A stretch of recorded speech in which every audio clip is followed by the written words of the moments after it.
त्रैगुण्यविषया वेदा निस्त्रैगुण्यो भवार्जुन। निर्द्वन्द्वो नित्यसत्त्वस्थो निर्योगक्षेम आत्मवान। हे अर्जुन, वेद तीनों गुणों तक ही प्रकाश करते हैं, इसके आगे का हाल वे नहीं जानते। इसलिए हे अर्जुन, तू तीनों गुणों से ऊपर उठ, अर्थात वेदों के कार्यक्षेत्र से आगे बढ़। कैसे बढ़ा जाए, इस पर श्री कृष्ण कहते हैं, सुख दुख के द्वंद्वों से रहित, नित्य सत्य वस्तुओं में स्थित और योगक्षेम को न चाहता हुआ आत्मपरायण हो। इस प्रकार ऊपर उठ। प्रश्न उठता है कि हम ही उठें या कोई वेदों से ऊपर उठा भी है। श्री कृष्ण बताते हैं कि आगे जो भी उठता है ब्रह्म को जानता है, और जो ब्रह्म को जानता है वह विप्र है। यावानर्थ उदपाने सर्वतः संप्लुतोदके तावान् सर्वेषु वेदेषु ब्राह्मणस्य विजानतः। सब ओर से परिपूर्ण जलाशय को प्राप्त होने पर मनुष्य का छोटे जलाशय से जितना प्रयोजन रहता है, अच्छी प्रकार ब्रह्म को जानने वाले ब्राह्मण का वेदों से उतना ही प्रयोजन रहता है। तात्पर्य यह है कि जो वेदों से ऊपर उठता है वह ब्रह्म को जानता है, वही ब्राह्मण है। अर्थात तू वेदों से ऊपर उठ, ब्राह्मण बन। अर्जुन क्षत्रिय था, श्री कृष्ण कहते हैं कि ब्राह्मण बन। ब्राह्मण, क्षत्रिय इत्यादि वर्ण स्वभाव की क्षमताओं के नाम हैं। यह कर्म प्रधान है, ना कि जन्म से निर्धारित होने वाली कोई रूढ़ी। जिसे गंगा की धारा प्राप्त है उसे क्षुद्र जलाशय से क्या प्रयोजन। कोई उसमें शौच लेता है तो कोई पशुओं को नहला देता है, इसके आगे कोई उपयोग नहीं है। इसी प्रकार ब्रह्म को साक्षात जानने वाले उस विप्र महापुरुष का, उस ब्राह्मण का वेदों से उतना ही प्रयोजन रह जाता है। प्रयोजन रहता अवश्य है, वेद कहते हैं, क्योंकि पीछे वालों के लिए उनका उपयोग है। वहीं से चर्चा आरंभ होगी। इसके उपरांत योगेश्वर श्री कृष्ण कर्म करते समय की सावधानियों का प्रतिपादन करते हैं। कर्मण्येवाधिकारस्ते मा फलेषु कदाचन मा कर्मफलहेतुर्भूर्मा ते संगोस्त्वकर्मणि। कर्म करने में ही तेरा अधिकार हो, फल में कभी नहीं। ऐसा समझ कि फल है ही नहीं। फल की वासना वाला भी मत हो और कर्म करने में तेरी अश्रद्धा भी ना हो। अब तक योगेश्वर श्री कृष्ण ने 39वें श्लोक में पहली बार कर्म का नाम लिया, किंतु यह नहीं बताया कि वह कर्म है क्या और उसे करें कैसे। उस कर्म की विशेषताओं पर प्रकाश डाला कि हे अर्जुन, इस कर्म द्वारा तो कर्मों के बंधन से अच्छी प्रकार छूट जाएगा। हे अर्जुन, इसमें आरंभ का अर्थात बीज का नाश नहीं है। आरंभ कर भर दे, तो प्रकृति के पास कोई उपाय नहीं कि उसे नष्ट कर दे। हे अर्जुन, इसमें सीमित फल रूपी दोष भी नहीं है कि स्वर्ग रिद्धियों सिद्धियों में फंसाकर खड़ा कर दे। हे अर्जुन, इस कर्म का थोड़ा भी साधन जन्म मरण के भय से उद्धार कराने वाला होता है, किंतु अभी तक उन्होंने यह नहीं बताया कि वह कर्म है क्या, किया कैसे जाए। इसी अध्याय के 41वें श्लोक में उन्होंने बताया, हे अर्जुन, इसमें निश्चयात्मक बुद्धि एक ही है, क्रिया एक ही है, तो क्या बहुत सी क्रिया वाले भजन नहीं करते। श्री कृष्ण कहते हैं, वे कर्म नहीं करते। इसका कारण बताते हुए वे कहते हैं कि अविवेकी की बुद्धि अनंत शाखा वाली होती है, इसलिए वे अनंत क्रियाओं का विस्तार कर लेते हैं। वे दिखावटी शोभा युक्त वाणी में इन क्रियाओं को व्यक्त भी करते हैं। उनकी वाणी की छाप जिनके चित्त पर पड़ जाती है, उनकी भी बुद्धि नष्ट हो जाती है। अतः निश्चयात्मक क्रिया एक ही है, लेकिन यह नहीं बताया कि वह क्रिया कौन सी है। 47वें श्लोक में उन्होंने बताया, हे अर्जुन, कर्म करने में ही तेरा अधिकार है, फल में कभी नहीं। फल की वासना वाला भी मत हो और कर्म करने में तेरी अश्रद्धा ना हो, अर्थात निरंतर करने के लिए उसी में लीन होकर करें। किंतु यह नहीं बताया कि वह कर्म है क्या। प्राय इस श्लोक का उद्धरण देकर लोग कहते हैं कि कुछ भी करो, केवल फल की कामना मत करो, हो गया निष्काम कर्म योग। किंतु अभी तक श्री कृष्ण ने बताया ही नहीं कि कर्म है कौन सा जिसे करें। यहाँ पर केवल कर्म की विशेषताओं पर प्रकाश डाला कि कर्म देता क्या है और कर्म को करते समय बरती जाने वाली सावधानियाँ क्या हैं, उन पर प्रकाश डाला। प्रश्न ज्यों का त्यों बना हुआ है, जिसे योगेश्वर आगे अध्याय 3 और 4 में स्पष्ट करेंगे।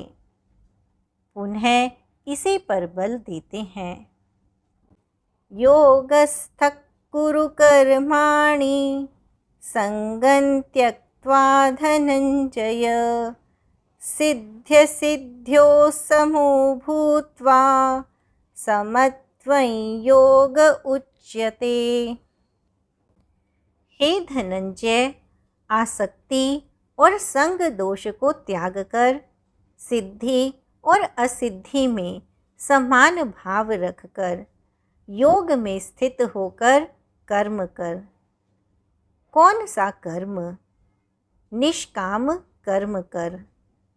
यह समत्व भाव ही योग कहलाता है, विषमता जिसमें ना हो, ऐसा भाव समत्व कहलाता है।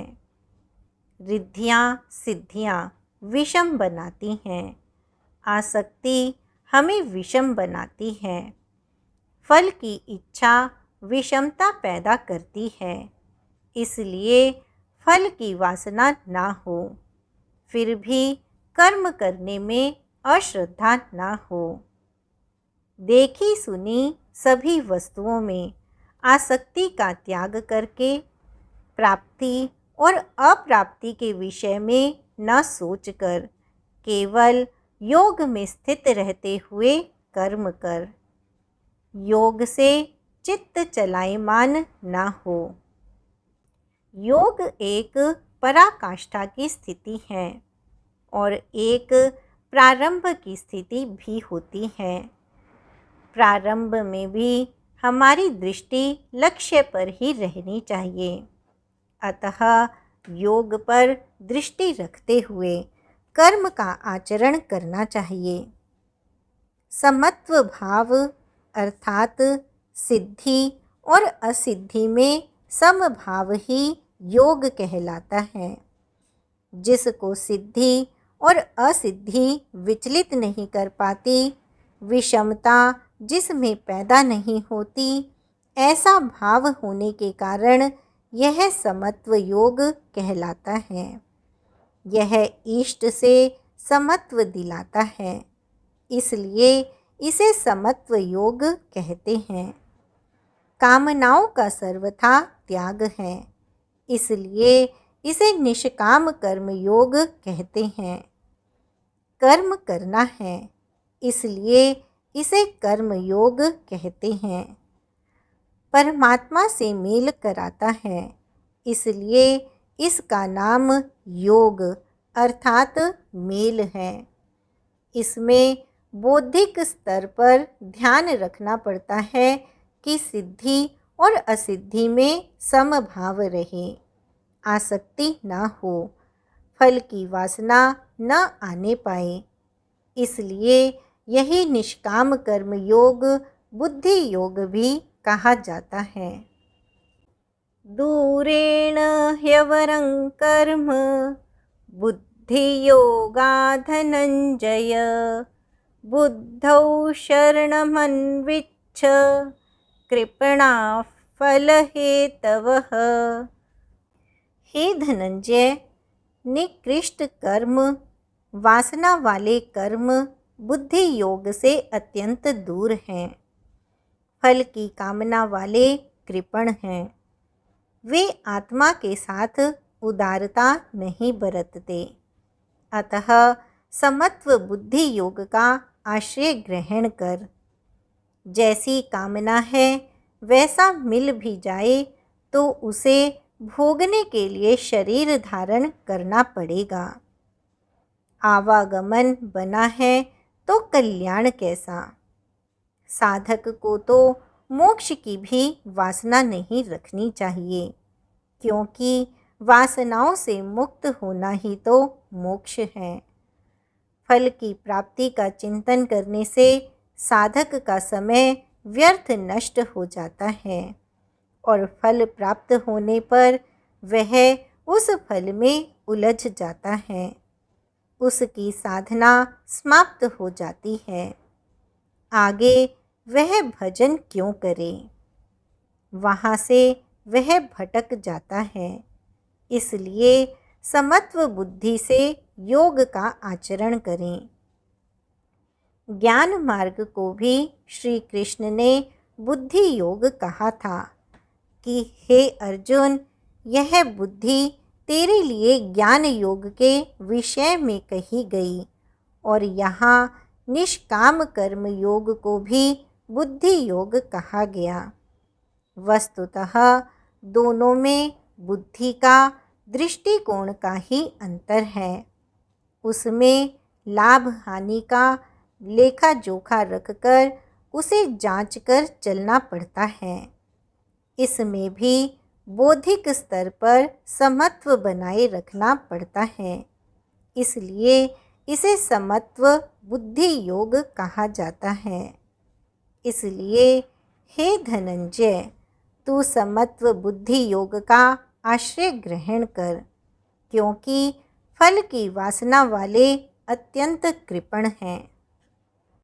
बुद्धि युक्तो जहातीह उभे सुकृत दुष्कृते तस्माद्योगाय युज्यस्व योगः कर्मसु कौशलम्। समत्व बुद्धि युक्त पुरुष पुण्य पाप दोनों को ही इसी लोक में त्याग देता है। उनसे लिपायमान नहीं होता। इसलिए समत्व बुद्धि योग के लिए चेष्टा कर। समत्व बुद्धि के साथ कर्मों का आचरण कौशल ही योग है। संसार में कर्म करने के दो दृष्टिकोण प्रचलित हैं। लोग कर्म करते हैं तो उसका फल भी अवश्य चाहते हैं, या फल ना मिले तो कर्म करना ही नहीं चाहते। किंतु योगेश्वर श्री कृष्ण इन कर्मों को बंधनकारी बताते हुए आराधना को एकमात्र कर्म मानते हैं। इस अध्याय में उन्होंने कर्म का नाम मात्र लिया। अध्याय 3 के 9वें श्लोक में उसकी परिभाषा दी। चौथे अध्याय में कर्म के स्वरूप पर विस्तार से प्रकाश डाला। प्रस्तुत श्लोक में श्री कृष्ण ने सांसारिक परंपरा से हटकर कर्म करने की कला बताई कि कर्म तो करो, श्रद्धापूर्वक करो, किंतु फल के अधिकार को स्वेच्छा से छोड़ दो।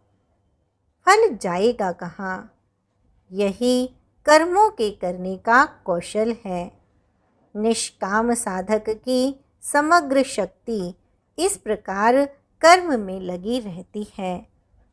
आराधना के लिए ही तो शरीर है, फिर भी जिज्ञासा स्वाभाविक है कि क्या सदैव कर्म ही करते रहना है या इसका कुछ परिणाम भी निकलेगा। इसे देखें। कर्मजं बुद्धियुक्ता हि फलं त्यक्त्वा मनीषिणः जन्मबन्ध विनिर्मुक्ताः पदं गच्छन्त्यनामयम्। बुद्धि योग से युक्त ज्ञानी जन कर्मों से उत्पन्न होने वाले फल को त्याग कर जन्म और मृत्यु के बंधन से छूट जाते हैं। वे निर्दोष अमृत में परम पद को प्राप्त होते हैं। यहाँ 3 बुद्धियों का चित्रण है। सांख्य बुद्धि में 2 फल हैं, स्वर्ग और श्रेय। कर्म योग में प्रवृत्त बुद्धि का एक ही फल है, जन्म मृत्यु से मुक्ति, निर्मल अविनाशी पद की प्राप्ति। बस ये 2 ही योग क्रिया हैं। इसके अतिरिक्त बुद्धि अविवेक जन्य है, अनंत शाखाओं वाली है, जिसका फल कर्म भोग के लिए बारंबार जन्म मृत्यु है। अर्जुन की दृष्टि त्रिलोकी के साम्राज्य तथा देवताओं के स्वामीपन तक ही सीमित थी।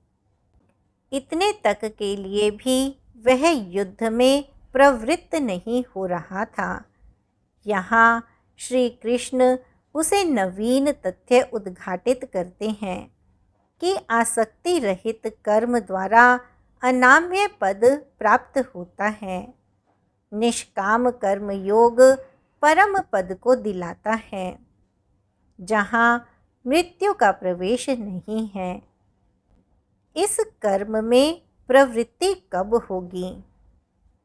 यदा ते मोहकलिलं बुद्धिर्व्यतितरिष्यति तदा गन्तासि निर्वेदं श्रोतव्यस्य श्रुतस्य च। जिस काल में तेरी या प्रत्येक साधक की बुद्धि मोह रूपी दलदल को पूर्णतः पार कर लेगी, लेश मात्र भी मोह नहीं रह जाए, न पुत्र में, न धन में, न प्रतिष्ठा में। इन सब से लगाव टूट जाएगा। उस समय जो सुनने योग्य है उसे तू सुन सकेगा और सुने हुए के अनुसार वैराग्य को प्राप्त हो सकेगा, अर्थात उसे आचरण में ढाल सकेगा। अभी तो जो सुनने लायक है उसे न तो तू सुन पाया है और आचरण का तो प्रश्न ही नहीं खड़ा होता। इसी योग्यता पर पुनः प्रकाश डालते हैं। श्रुति विप्रतिपन्ना ते यदा स्थास्यति निश्चला समाधावचला बुद्धिस्तदा तदा योगमवाप्स्यसि। अनेक प्रकार के वेद वाक्यों को सुनकर विचलित हुई तेरी बुद्धि जब परमात्म स्वरूप में समाधिस्थ होकर अचल स्थिर ठहर जाएगी, तब तू समत्व योग को प्राप्त होगा, पूर्ण समस्थिति को प्राप्त करेगा, जिसे अनामय परम पद कहते हैं। यही योग की पराकाष्ठा है और यही अप्राप्य की प्राप्ति है। वेदों से तो शिक्षा ही मिलती है, किंतु श्री कृष्ण कहते हैं श्रुतियों के अनेक सिद्धांतों को सुनने से बुद्धि विचलित हो जाती है। सिद्धांत तो अनेकों सुने, लेकिन जो सुनने योग्य है लोग उससे दूर ही रहते हैं। यह विचलित बुद्धि जिस समय समाधि में स्थिर हो जाएगी, तब तू योग की पराकाष्ठा अमृत पद को प्राप्त करेगा। इस पर अर्जुन की उत्कंठा स्वाभाविक थी कि वे महापुरुष कैसे होते हैं जो अनाम्य परम पद में स्थित हैं, समाधि में जिनकी बुद्धि स्थिर है। उसने प्रश्न किया,